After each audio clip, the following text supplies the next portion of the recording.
యెషయా గ్రంథము 59వ అధ్యాయము 16వ మాట. సంరక్షకుడు లేకపోవుట ఆయన చూచెను, మధ్యవర్తి లేకుండుట చూచి కాబట్టి మేము 1 2 3 4 మాటలు చదువుదాం.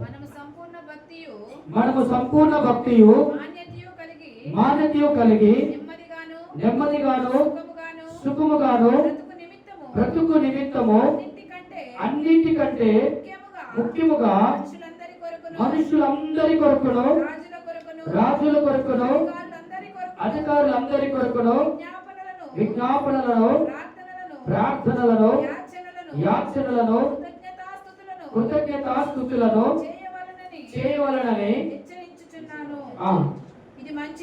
ఇది మంచిదియు మన రక్షకుడైన దేవుని దృష్టికి అనుకూలమై ఉన్నది. ఆయన రక్షణ పొంది సత్యమును గూర్చిన అనుభవ జ్ఞానము గలవారై ఉండవలనని ఇచ్చుచున్నాడు. దేవుడు ఒక్కడే, దేవునికి నరులకు మధ్యవర్తి ఒక్కడే, ఆయన క్రీస్తు యేసు నరుడు. దేవుడికి మహిమ కలుగును గాక. ఆశపడుతూ ఉన్నాడు.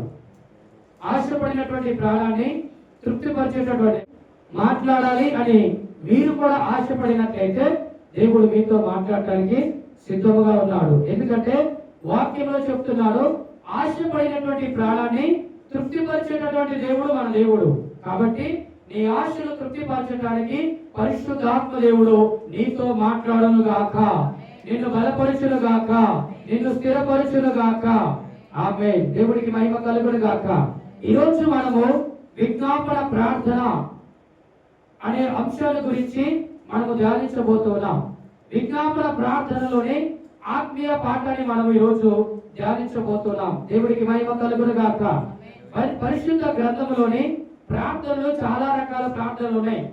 మన కోసం మనం చేసుకునేటటువంటి ప్రార్థన, తర్వాత దేవుడు మనకు చేసినటువంటి మేలును బట్టి కృతజ్ఞత ప్రార్థన, దేవుడు మన జీవితంలో చేసినటువంటి ఆశ్చర్య కార్యములను బట్టి మనము చేసేటటువంటి ప్రార్థన, తర్వాత మన సమస్యను బట్టి కన్నీటితో ఏడ్చేటటువంటి ప్రార్థన, కన్నీటి ప్రార్థన, తర్వాత రోదనతో ఏడ్చేటటువంటి ప్రార్థన, మూలుగులతో ఏడ్చేటటువంటి ప్రార్థన, భాషలతో మాట్లాడుతూ చేసేటటువంటి ప్రార్థన, ఎన్నో ప్రార్థనలు బైబిల్లో ఉన్నాయి. కానీ ఈరోజు మనము విజ్ఞాపన ప్రార్థన గురించి ఈరోజు దేవుడు మనతో మాట్లాడాలని దేవుడు ఆశపడుతున్నాడు. దేవుడికి మహిమ కలుగును గాక. ఈ విజ్ఞాపన ప్రార్థన అనేది చాలా మందికి తెలవదు. చాలా మందికి విజ్ఞాపన ప్రార్థన అనేది తెలవదు. ఈ విజ్ఞాపన ప్రార్థన యొక్క శక్తి, ఈ విజ్ఞాపన ప్రార్థన యొక్క బలము, ఈ విజ్ఞాపన యొక్క ప్రార్థన యొక్క గొప్పతనం అనేది చాలా మందికి తెలవదని ప్రభు ఈ రోజు మనతో మాట్లాడబోతున్నాడు. దేవుడికి మహిమ కలుగును గాక. హల్లెలూయా. అసలు విజ్ఞాపన ప్రార్థన అంటే ఏమిటో మనం ఒకసారి పరిశీలించి చూసినట్లయితే ఇతరుల గురించి మాటి మాటికి గోజాడి ప్రార్థన చేయటమే విజ్ఞాపన ప్రార్థన అని ఈరోజు దేవుడు మనకు తేటగా తెలియపరుస్తున్నారు. దేవుడికి మహిమ కలుగును గాక. హల్లెలూయా. ప్రతి క్రైస్తవుడు కూడా విజ్ఞాపన ప్రార్థన అనేది ప్రతి క్రైస్తవుడికి ఉండాలి. ప్రతి క్రైస్తవుడు కూడా విజ్ఞాపన కర్తగా ఉండాలని ఈరోజు నా దేవుడు నీతో నాతో మనందరితో తేటగా తెలియపరుస్తున్నాడు. దేవుడికి మహిమ కలుగును గాక. హల్లెలూయా. విజ్ఞాపన ప్రార్థన చేసేవారిగా ఈరోజు నీవు కూడా ఉండాలని, నీ కుటుంబం కూడా ఉండాలని, నీ పిల్లలు కూడా ఉండాలని, నీ సంఘములో నీవు ఒక సభ్యుడిగా ఉండాలని ఈరోజు నా దేవుడు నీతో నాతో మనందరితో తేటగా తెలియపరుస్తున్నాడు. నిత్యము మనము దేవుని సన్నిధిలో విజ్ఞాపన చేసే విధముగా విజ్ఞాపన కర్తలుగా, యెహోవా విజ్ఞాపన కర్తలుగా మనం ఉండాలని ఈరోజు దేవుడు తెలియపరుస్తున్నారు. యెషయా గ్రంథంలో ఏమని చెప్తున్నారంటే, ప్రతి నిత్యము యెహోవా కర్తలుగా మీరు విశ్రాంతి తీసుకోకూడదట. విశ్రాంతి ప్రజలందరి కోసము విజ్ఞాపన చేసేటటువంటి విజ్ఞాపన కర్తగా నీవు ఉండాలని దేవుడు తెలియపరుస్తూ అంటున్నాడు. ఏమంటాడు తెలుసా? యెహోవా యొక్క విజ్ఞాపన కర్తలు అని దేవుడు మనం పిలుస్తూ ఉన్నారు. కాబట్టి మనం విజ్ఞాపన చేసేటటువంటి బిడ్డలుగా మనం ఉండాలని ఈ రోజు నా దేవుడు నీతో నాతో మనందరితో తేటగా తెలియపరుస్తున్నాడు. దేవుడికి మహిమ కలుగును గాక. హల్లెలూయా. అదే విధంగా అపోస్తలుడైన పౌలు గారు తిమోతి పత్రికలో రాస్తున్నాడు. ఏమంటున్నాడంటే మనము సంపూర్ణ భక్తి కలిగి ఉండాలంటున్నాడు. చెప్తున్నారు, ఓ తిమోతి, మనము ఎలాగా ఉండాలంటే సంపూర్ణమైనటువంటి భక్తి కలిగి ఉండాలి, మాన్యత కలిగినటువంటి భక్తి కలిగి మనం ఉండాలి. అలాగా నీవు ఉంటే సుఖముగాను సంతోషముగాను నీవు నడిపిస్తున్నటువంటి సంఘము, నీ దగ్గర ఉంటున్నటువంటి ఆ ప్రాంతంలో ప్రజలందరూ కూడా సుఖముగా సంతోషముగా బ్రతుకుతారని ఏమంటున్నాడు పౌలు గారు తిమోతితో తెలియపరుస్తూ ఉన్నారు. కాబట్టి ఈ రోజు చూసినట్లయితే సంపూర్ణమైనటువంటి భక్తి చేయడానికి ఎవరు ఇష్టపడలేదు. సంపూర్ణమైనటువంటి భక్తి చేయడానికి ఎవరు ఇష్టపడలేదు. ఈ రోజు మనం చూసినట్లయితే ప్రార్థనలో కూడా స్వార్థం పెరిగింది. ప్రార్థనలో కూడా అవసరతల కోసం వారే ప్రార్థన చేసుకుంటున్నారు. ఎవరికి ఉన్నటువంటి పరిస్థితులను బట్టి వారి కోసం మాత్రమే ప్రార్థన చేసుకుంటున్నారు. అయ్యా, నా కుటుంబం సరిగా లేదు, నా కుటుంబానికి కట్టండి. నా కుటుంబంలో ఆర్థిక పరిస్థితులు సరిగా లేవు, ఆర్థిక పరిస్థితులు విడుదల కలిగించండి. నా బిడ్డలకు ఆరోగ్యం సరిగా లేదు, ఆరోగ్యం ఇవ్వండి. నా బిడ్డలకు జ్ఞానం లేదు, జ్ఞానం ఇవ్వండి. తర్వాత అయ్యా, నేను ఉన్నతమైన స్థానంలోకి వెళ్ళాలి, నాకు సహాయం దయచేయండి. నా వ్యాపారాన్ని దీవించండి, నా ఉద్యోగాన్ని దీవించండి, నాకు మంచి పేరు దయచేయండి, నాకు మంచి పేరు దయచేయండి. నాకు నా పిల్లలు, నాకు నా పిల్లలు, నాకు నా పిల్లలు. స్వార్థము కలిగినటువంటి ప్రార్థనలో కూడా స్వార్థం పెరిగింది. కాబట్టి ఈరోజు దేవుడు ఏమని చెప్తున్నాడంటే, నీ గురించి నీవే ప్రార్థన చేసుకుంటే, నీ పిల్లల గురించి నీవే ప్రార్థన చేసుకుంటే, నీ కుటుంబం గురించి నీవే ప్రార్థన చేసుకుంటే మరి ఇంకెప్పుడు ప్రజల కోసం విజ్ఞాపన చేస్తావు?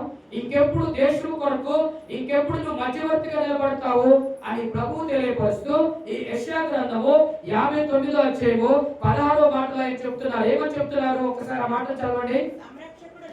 సంరక్షకుడు లేకపోవుట ఆయన చూసిన. దేవుడు ఏమంటున్నాడంటే, దేశాన్ని చూసి ఆ ప్రాంతాన్ని చూస్తున్నాడు, ఆ ప్రాంతంలోని ప్రజలను ఎత్తుకుతూ ఉన్నాడు. ఎవరు ఎత్తుకుతున్నాడంటే, ఒక్కడైనా కానీ విజ్ఞాపనకర్త దొరుకుతాడేమో, ఒక్కడైనా దొరికిగా ఉంటాడేమో, వారిని బట్టి ఆ దేశాన్ని నేను కాపాడుతానని దేవుడు ఏం చేస్తున్నాడంటే ఆ దేశం అంతా ఎత్తుకుతున్నా కానీ ఒక్క వ్యక్తి కూడా కనపడలేదు. దేవుడికి కనపడక ఏమంటున్నాడు ఆయన? మరి చదువున్నమాట,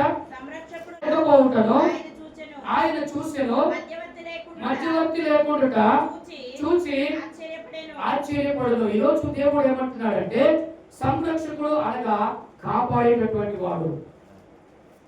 ఆ యొక్క ఇజ్రాయేల్ దేశాన్ని మొత్తం కూడా దేవుడు నాశనం చేయాలనుకున్నాడు. ఎందుకు నాశనం చేయాలనుకున్నాడంటే ఆ ప్రజలందరూ కూడా ఏం చేస్తున్నారంటే దేవుని మాటకు వ్యతిరేకంగా ఉండి, దేవుని ఆజ్ఞకు వ్యతిరేకంగా ఉండి వారు పాపం చేస్తూ ఉన్నారు.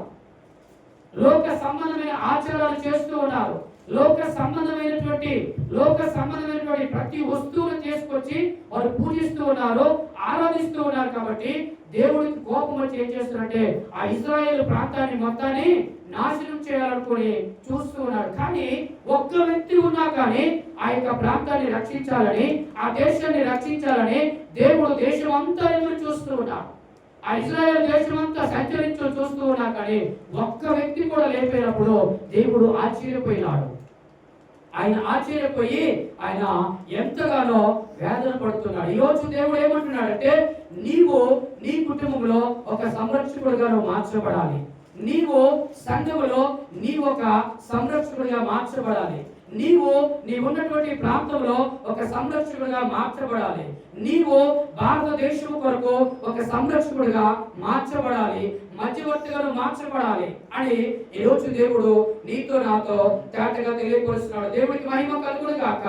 నీ కుటుంబంలోని నీవు ఒక్కడివి విజ్ఞాపన చేసేటటువంటి కర్తగా నువ్వు ఉంటే, నీ భర్త తాగుబోతుడైనా కానీ, నీ భర్త నిన్ను మందిరానికి రానికపోయినా కానీ, నీ భర్త దేవుడి వద్దకు వస్తే ఊకోలని చికాకు చేస్తున్నా కానీ, నువ్వు చేసినటువంటి విజ్ఞాపన ప్రార్థన ఏం చేస్తుందంటే నీ కుటుంబ ప్రార్థన నీ భర్తను మారుస్తుంది. నువ్వు చేసినటువంటి విజ్ఞాపన ప్రార్థన నీ కుటుంబానికి సంరక్షణగా ఉంటుందని ఈ రోజు నా దేవుడు నీతో నాతో తేటగా తెలియపరుస్తున్నారు.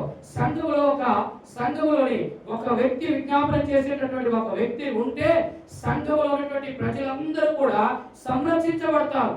సంఘంలో ప్రజలందరూ కూడా రక్షించబడతారు, సుఖముతో సంతోషంతో బ్రతుకుతారని ఈరోజు దేవుడు మనకు తెలియపరుస్తున్నారు. కాబట్టి నీవు నేను మనమందరము కూడా సంరక్షణకర్తలుగా మార్చబడాలి, మధ్యవర్తులుగా మార్చబడాలి, విజ్ఞాపన చేసేటటువంటి బిడ్డలుగా మనం మార్చబడాలని ఈ రోజు నా దేవుడు నీతో నాతో మనందరితో తేటగా తెలియపరుస్తున్నాడు. దేవుడికి మహిమ కలుగును గాక.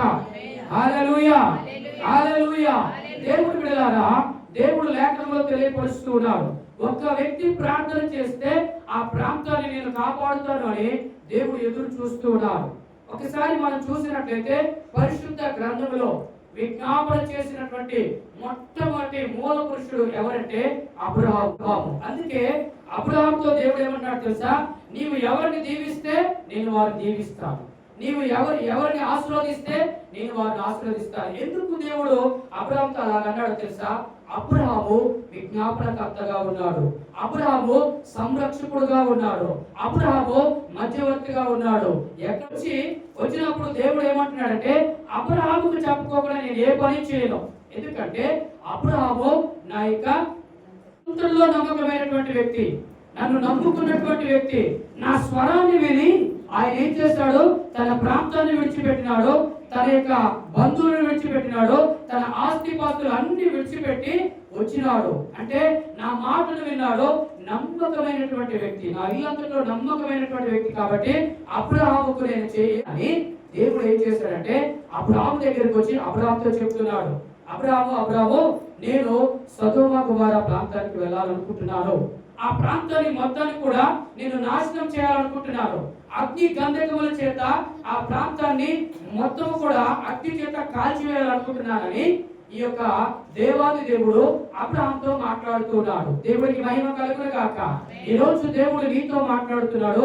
ఆ అనుభవం నీకుందా?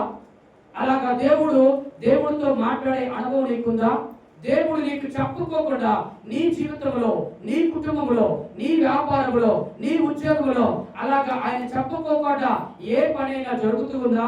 ఒక్కసారి మనం గమనించాలి. అబ్రహాము జీవితంలో ఎందుకు జరిగిందంటే అబ్రహాము నమ్మకముగా ఉన్నాడు, అబ్రహాము విజ్ఞాపనకర్తగా ఉన్నాడు, అబ్రహాము మధ్యవర్తిగా ఉన్నాడు, అబ్రహాము సంరక్షకుడుగా ఉన్నాడు. కాబట్టి దేవుడు అబ్రహామును దాటిపోవట్లేదు. కాబట్టి దేవుడు అంటున్నాడు తెలుసా, అయ్యా సొదొమ గొమొర్రా ప్రాంతముని నువ్వు నాశనం చేస్తానంటున్నావు, మంచిదే, ఒక చిన్న విన్నపం నేను అడుగుతాను. కానీ దేవుడితో ఆ విజ్ఞాపన చేయడానికి, దేవుడితో ఆ మాట మాట్లాడటానికి అబ్రహాము భయపడుతూ ఉన్నాడు. ఎందుకంటే దేవుడు ఆల్రెడీ నిర్ణయం తీసుకున్నాడు, ఆల్రెడీ ఆ ప్రాంతాన్ని నాశనం చేయాలనుకున్నాడు. కాకపోతే ఒక మాట చెప్తున్నాడు అంతే. ఎందుకంటే దేవుడు చెప్పాడంటే 100% చేస్తాడు. ఆయన మాట ఇస్తే మాట తప్పేటటువంటి దేవుడు కాదు. కాబట్టి అబ్రహాముకు తెలుసు. కాబట్టి అబ్రహాము భయపడుకుంటూ ఆయన మాట్లాడుతున్నాడు. ఏమంటున్నాడు తెలుసా, అయ్యా ఒక చిన్న మనవి, ఇదిగో ఆ సొదొమ గొమొర్రా ప్రాంతంలో నాశనం చేయడానికి నువ్వు వెళ్తున్నావు. కాబట్టి ఒకవేళ ఆ ప్రాంతంలో ఒక 50 మంది ప్రార్థన చేసేవారు, ఆధారపడినటువంటి వారు, ఒక 50 మంది నీ మీద ఆధారపడుతూ ఎప్పటికైనా కానీ నా బ్రతుకును మారుస్తాడు, ఎప్పటికైనా కానీ దేవుడు నా పరిస్థితులు మారుస్తాడు, ఎప్పటికైనా కానీ నా స్థితిగతులు మారుస్తాడని సొదొమ గొమొర్రా ప్రాంతంలో ఒక 50 మంది ప్రజలు నీ మీద ఆధారపడి ఉంటే మరి ఆ ప్రాంతాన్ని నాశనం చేస్తావా అని అబ్రహాము దేవుడితో విజ్ఞాపన చేస్తూ ఉన్నాడు. అప్పుడు దేవుడు ఏమంటున్నాడంటే, అబ్రహాము 50 మంది ఉంటే నేను ఆ ప్రాంతాన్ని నాశనం చేయను అంటున్నాడు. మరలా అంటున్నాడు, అయ్యా ఒక్కసారి ఇంకొక మాట చెప్తాను, 40 మంది ఉంటే ఏమన్నా కనికరం చూపిస్తావా?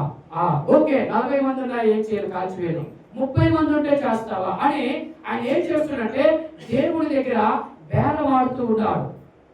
దేవుడి దగ్గర ఏం చేస్తున్నాడు, బేరం ఆడుతూ ఉన్నారు.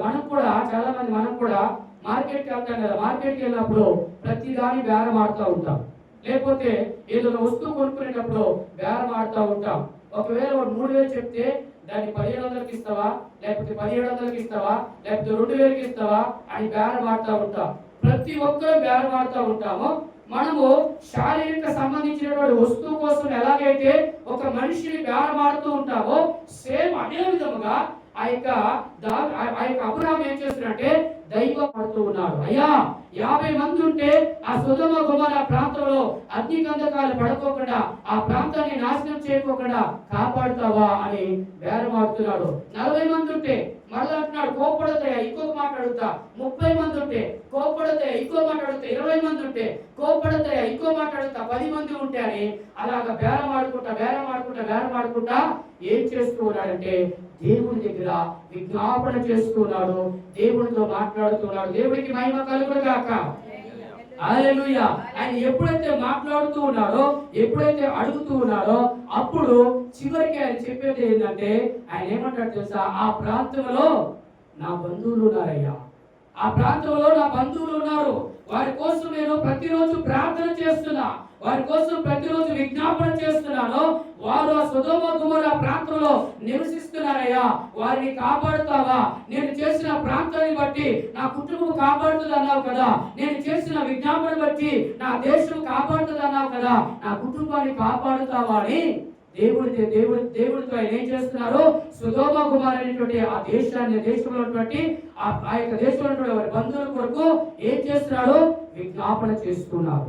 ఎలాగైతే విజ్ఞాపన చేస్తున్నారో ఆ విజ్ఞాపన విని దేవుడు ఆ యొక్క వారి బంధువుల ఆ యొక్క ప్రాంతానికి పంపి, ఆ యొక్క ప్రాంతానికి దేవుడే అక్కడికి వెళ్ళి ఏం చేస్తారంటే ఆ రాత్రి ఆ యొక్క లోతు అనేటటువంటి కుటుంబానికి వెళ్ళి ఆ రాత్రి అంతా కూడా దేవుడి యొక్క దూతలు దేవుడు ఏం చేస్తున్నారంటే లోతు పిల్లలతోటి, తర్వాత లోతుకి సంబంధించినటువంటి బంధువులందరితో కూడా మాట్లాడుతూ ఉన్నారు, సరి చేస్తూ ఉన్నారు. ఇదిగో సొదొమ గొమొర్రా ప్రాంతాన్ని నాశనం చేయబోతున్నారు, అగ్ని గంధకముల చేత దానిని కాల్చివేయబోతున్నారు. కాబట్టి నిన్ను కాపాడటానికి మేము వచ్చినాం. ఎందుకంటే మీ బంధువైనటువంటి అబ్రహాము విజ్ఞాపన చేసినాడు, మీ కొరకు మధ్యవర్తిగా విజ్ఞాపన చేసినాడు. కాబట్టి మిమ్మల్ని నేను కాపాడుతానని రాత్రంతా కూడా వారితో దేవుడు మాట్లాడుతూ వారిని సరిచేస్తూ ఆ యొక్క ప్రయాణానికి సిద్ధపాటు చేసినారు. దేవుడికి మహిమ కలుగును గాక. ఈ రోజు నీవు నేను మనమందరం కూడా, మన కుటుంబం కూడా అలాగ సిద్ధపాటు కలిగి ఉండాలి. అలాగా దేవుడిని అడిగి చేసే విధంగా మనం ఉండాలని ఈ రోజు నా దేవుడు నీతో నాతో కేటగా తెలియపరుస్తున్నాడు. దేవుడికి మహిమ కలుగును గాక. ఎహెజ్కేలు గ్రంథము 22వ అధ్యాయము 30-31లో మనం చూసినట్లయితే అక్కడ మనం చదవబడినటువంటి పట్టణము యెరూషలేము పట్టణము కూడా ఒక పట్టణం ఉంది. ఆ పట్టణం కోసం కూడా ఒక వ్యక్తి ప్రార్థన చేస్తూ ఉన్నారు. దేశమును పాడు చేయకుండానట్లు నేను దేశమును పాడు చేయకుండానట్లు ప్రాకారమును దిద్దపరచుటకును ప్రద్దలైన సందులలో నిలుచుటకును తగిన వాడెవడని నేను ఎంత విచారించినను ఒక్కడైనను కనబడలేదు. కావున వారి మీద కుమ్మరింతును, వారి ప్రవర్తన ఫలము వారి మీదకి రప్పించి నా ఉగ్రత. ఆయన ఏమంటుండంటే ఆ ప్రాంతాన్ని నాశనం చేయాలనుకున్నప్పుడు వారు ఆ ప్రాంతం కోసం మధ్యవర్తిగా ప్రార్థన చేయడానికి, వారు సంరక్షణగా ఉండటానికి ఒక్కరు కూడా లేదని దేవుడు లేఖనంలో తెలియపరుస్తున్నారు. ఒక్కరున్నా కూడా ఆ ప్రాంతాన్ని కాపాడుతానన్నట్టుగా దేవుడు తెలియపరిచినారు. కాబట్టి అలాగా ఆ యెరూషలేము ప్రాంతం కోసం ప్రార్థన చేసినటువంటి ఇంకొక వ్యక్తిని మీ ముందుకు తీసుకురావాలని ఆశపడుతున్నాను. ఆ వ్యక్తి దానియేలు అనేటటువంటి ఒక వ్యక్తి ఆయన ప్రతి సాయంత్రము ప్రార్థన చేస్తూ ఉండేవాడు. ఉదయం 9 గంటలకు, మధ్యాహ్నం 12 గంటలకు, సాయంత్రం 6 గంటలకు ప్రతిరోజు కూడా ప్రార్థన చేస్తూ ఉన్నాడు. ఎక్కడ చేస్తూ ఉండేవాడంటే ఆయన మేడగది ఎక్కి మేడగదిలో కూర్చొని కిటికీని తెరిచి యెరూషలేము ప్రాంతాన్ని చూసుకుంటూ ఆయన ప్రార్థన చేసే, దేవా యెరూషలేము ప్రాంతంలో ఉన్నటువంటి ప్రజలు, బానిసత్వంలో ఉన్నటువంటి ప్రజలందరినీ విడిపించండి ప్రభా, బానిసత్వంలో ఉన్నటువంటి ప్రజలను విడిపించండి. తర్వాత పడగొట్టబడినటువంటి దేవాలయముని కట్టడానికి సహాయం చేయండి. దానియేలు ఏం చేస్తున్నాడంటే రోజుకు ముమ్మారు ప్రార్థన చేస్తూ ఉండేవాడు. రోజుకు ముమ్మారు ఏం చేస్తున్నాడు? విజ్ఞాపన చేస్తూ ఉన్నాడు. దేవుని బిడ్డలారా, ఈ దానియేలు ఎన్ని సంవత్సరాలు ప్రార్థన చేసినాడంటే ప్రార్థన చేస్తున్నాడు. 70 సంవత్సరాలు ప్రతిరోజు కూడా అలాగనే మేడగదికి వెళ్తున్నాడు, పైన వెళ్తున్నాడు, కిటికీ తెరుస్తున్నాడు, ఆ యెరూషలేము ప్రాంతాన్ని చూస్తున్నాడు. ఆ యెరూషలేము ప్రాంతంలో ప్రజలందరూ కూడా ఆ నశించిపోయిన బానిసత్వంలో ప్రజలందరినీ చూస్తున్నాడు. ఆ పడగొట్టబడినటువంటి దేవాలయము మరలా కట్టబడాలని 70 సంవత్సరాలు ప్రార్థన చేసినాడు. 70 సంవత్సరాలు విజ్ఞాపన చేస్తున్నాడు. యెరూషలేము ప్రాంతంలో దేవాలయం కట్టబడటానికి ఒక వ్యక్తి 70 సంవత్సరాలు విజ్ఞాపన చేసినాడు. ఆ 70 సంవత్సరాలు విజ్ఞాపన చేసినప్పుడు ఆ విజ్ఞాపనను దేవుడు విని అక్కడ గొప్ప మందిరము కట్టడానికి దేవుడు కృప చూపించినాడు. ఈ రోజు దేవుడు నీతో నాతో తెలియపరిచేటటువంటి మాట ఏంటంటే, నీకు ఏదైనా అవసరం ఉండి దేవుడిని ప్రార్థిస్తే నీకు ఎలాగ జవాబు రావాలంటే, ఒక ర్యాకెట్ ఎలాగైతే పైకి వెళ్ళిపోతుందో అలాగ పైకి వెళ్ళి వచ్చినట్టుగానే నీకు జవాబు రావాలి. ఒకవేళ జవాబు రాకపోతే దేవుడు నా మాట ఇష్టలేదు, దేవుడు నా ప్రార్థన వింటలేదు, దేవుడు నన్ను చూడట్లేదు, దేవుడు నన్ను పట్టించుకోవట్లేదు, దేవుడు అన్యాయస్తుడైపోయినాడు. ఎంత ప్రార్థన చేసినా కానీ ఫలితమేమీ లేదు. ప్రార్థన చేయనటువంటి అమ్మ దీవించబడుతుంది, ప్రార్థనకు రానటువంటి అమ్మ ఆశీర్వదించబడుతుంది, ఉపవాసం ఉన్నటువంటి అమ్మ ఆశీర్వదించబడుతుంది. కానీ నేను మాత్రము ఎన్నడూ కూడా ఆశీర్వదించబడట్లేదు అని మనము సనుగుతూ గొడుగుతూ ఉంటాము. 1 గంటలో 2 గంటలో రాకపోతే. కానీ దానియేలు మాత్రము దేశ ప్రజల కొరకు, దేశంలోని ప్రజల కొరకు, మందిరము కొరకు 70 సంవత్సరాలు ప్రతిరోజు కూడా రోజుకు 3 మార్లు ఆయన తనకున్నటువంటి మేడగదిలోకి ఎక్కి 3 మార్లు ప్రార్థన చేస్తున్నాడు. ఎంత అలసిపోయినాడో ఒకసారి జ్ఞాపకం చేసుకోవాలి. ఎందుకు ఈ మాట తెలియపరుస్తున్నానంటే, 70 సంవత్సరాలు ప్రార్థన చేసినా కానీ ఆ ప్రార్థనకు ప్రతిఫలం 100% దేవుడు ఇచ్చినాడు. విజ్ఞాపన ప్రార్థన యొక్క గొప్పతనం ఏంటంటే, ఎన్ని సంవత్సరాలు దానిలో విడిచిపెట్టుకోకుండా పట్టుదల కలిగి ప్రార్థన చేస్తే, పట్టుదల కలిగి మధ్యవర్తిగా ఉంటే, పట్టుదల కలిగి సంరక్షకుడిగా నువ్వు ఉంటే 100% దేవుడు దానికి ప్రతిఫలాన్ని ఇస్తాడని ఈ రోజు నా దేవుడు నీతో నాతో తేటగా తెలియపరుస్తున్నాడు. దేవుడికి మహిమ కలుగును గాక. అలాంటి ప్రార్థన నీ జీవితంలో ఉందా? అలాంటి విజ్ఞాపన ప్రార్థన నీ జీవితంలో ఉందా అని ఈ రోజు దేవుడు నీతో నాతో మనందరితో తేటగా తెలియపరుస్తున్నాడు. కాబట్టి మనము విజ్ఞాపన ప్రార్థన అనగా దేవుడికి ప్రజలకు మధ్యవర్తిగా నీవు ఉంటున్నావు అనగా ప్రజలందరూ కూడా సాధారణ శక్తుల చేత పీడించబడుతున్నట్లయితే, ప్రజలందరూ కూడా చీకటి శక్తుల చేత పీడించబడుతున్నట్లయితే, ప్రజలందరూ కూడా అనారోగ్య సమస్యతో పీడించబడుతున్నట్లయితే, ప్రజలందరూ కూడా లోక సంబంధమైన వ్యసనాలకు బానిసలై పీడించబడుతున్నట్లయితే, ప్రజలందరూ కూడా యవనస్తులందరూ కూడా తాగుడుకు ఎడిక్ట్ అవుతూ ఉన్నట్లయితే, మత్తు పదార్థాలకు ఎడిక్ట్ అవుతూ వారు ఏం చేస్తున్నారంటే నిత్య రాజ్యమైనటువంటి దేవుడి రాజ్యానికి అర్హులు కాకుండా భూమి మీద ఎవరైతే నశిస్తూ ఉన్నారో వారికి నువ్వేం చేయాలి?